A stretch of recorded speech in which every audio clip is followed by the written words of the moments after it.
Judith, thanks so much for being with us. Really excited to taste your wines and hear a bit more about your story and what you're up to. So why don't you tell us a little bit about who you are, what you do, and what you've brought for us. I brought 2 wines for you today, Pinot Noir and a Neuburger, so one red, one white. And I'm from Austria, Burgenland. That's the most eastern part of Austria, near the Hungarian border. And we run a family estate there. It's a biodynamic estate of about 20 hectares. I work with my husband, and my parents still work with us, and we focus on the production of the local traditional grape varieties of Austria. Right. And so how long have you been coming to the Real Wine Fair? I think it's my 3rd time this great. year, yeah. And so is there anything about the Real Wine Fair that's kind of different or particular relative to some of the other wine festivals you go to?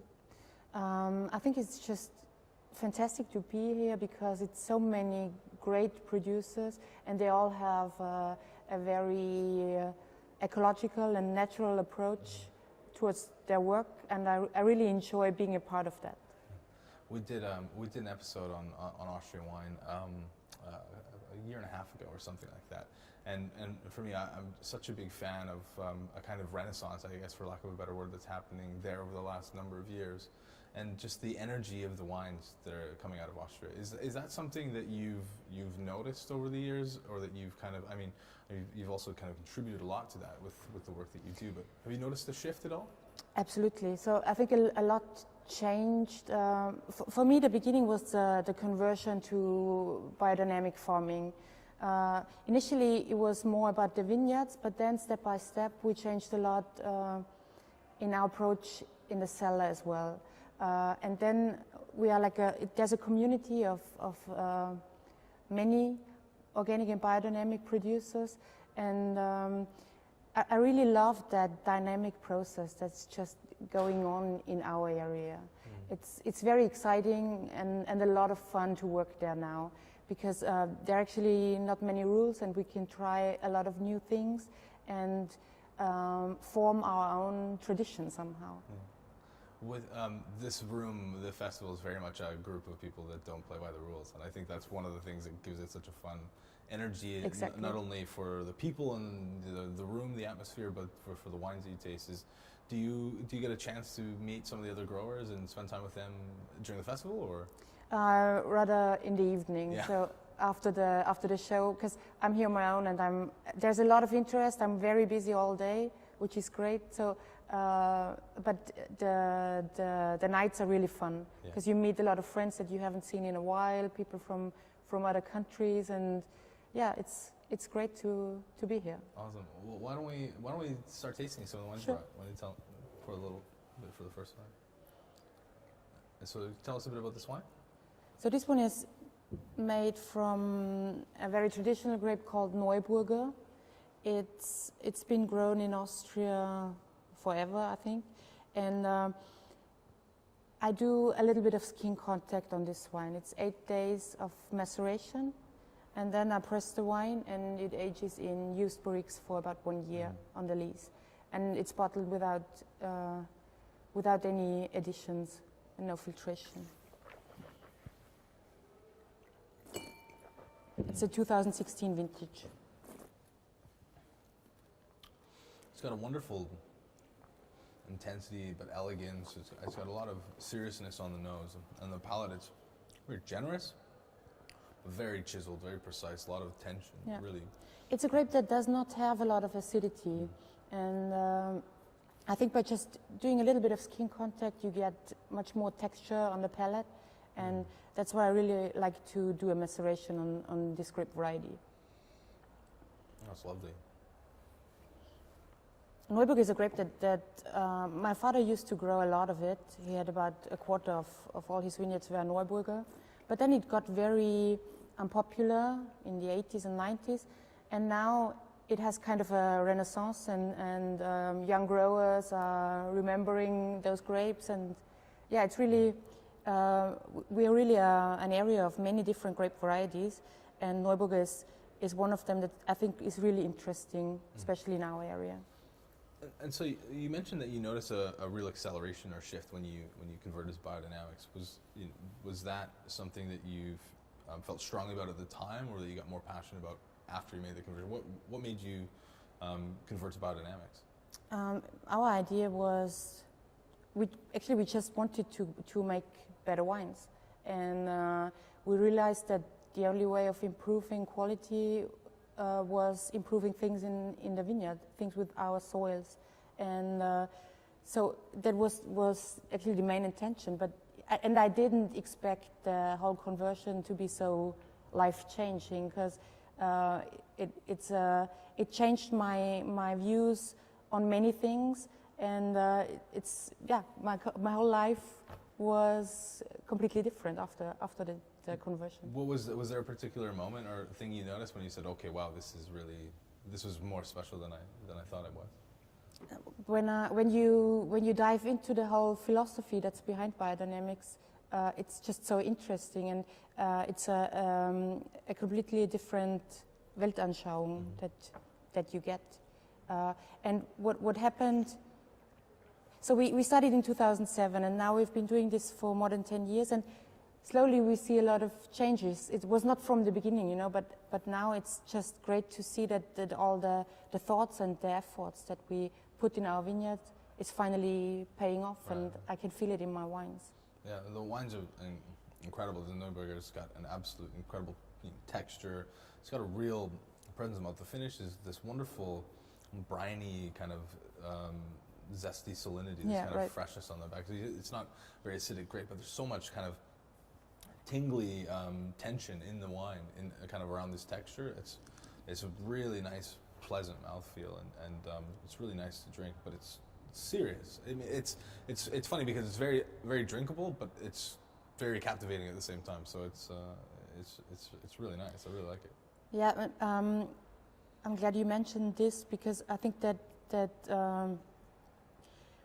for me it's really important to produce approachable wines, but serious wines at the same time. So seriousness and drinkability can go together, I think.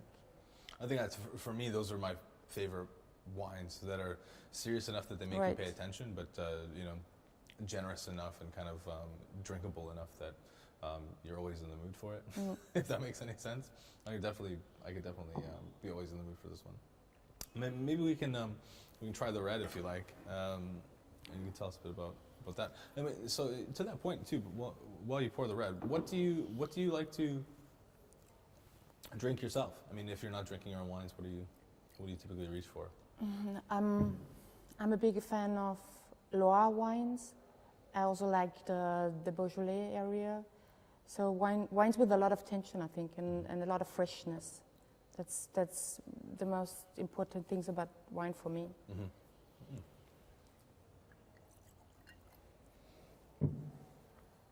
Okay, this is the Pinot, the 17 vintage. And with the Pinot Noir grape, for me, I see the most changes in the vineyard due to the biodynamic farming that we do now. Because in the beginning, when I started winemaking, I was very keen on producing a great and elegant Pinot Noir. But then I realized that it was really hard in our area, because we have a very early ripening on the Pinot, so we always had to pick it end of August, and then alcohols would be already quite high, so 13.5 or 14%. And it was really hard to make an elegant wine from Pinot Noir grapes. And then I almost lost interest in Pinot. And now with all the changes, with the improvement of the soils, now I can produce a really a Pinot with a lot of tension at a low alcohol level. So we are at 12.5 now here. And yeah, I'm really very happy about that. And this wine just turned out the way I wanted it to be. That's so great. It's got this wonderful sour cherry quality that is just really bright. It's got, but it's not too juicy. It's not too bright, if that makes sense. There's just enough of this kind of depth of contrast that gives it a bit of, I don't know. I always look for, and I guess I look for this in every wine, but I probably said on every episode of this show is I look for that contrast, that push and pull. That if it's bright, there's got to be something else to just give it a bit of hook the other direction. And this has got, it's so bright, but there's something right down the middle that is just a vein of depth and dark kind of savory quality. I don't know if it's what's soil like in where you? It's a gravelly soil. The Pinot has thin skins, and we look for soils with a good drainage in order to keep it healthy. In our area, we have a huge lake called Lake Neusiedl, and it's very shallow, but has a huge surface, which means that there is a lot of evaporation, and we always have to take care about botrytis. It's always an issue in the area. Oh, it's absolutely lovely. These are both fantastic wines. Especially Thank people you. who aren't watching this, but it's one of the most beautiful days in London probably of the year so far. And both of these wines are just like kind of reflecting the brightness of the day very well.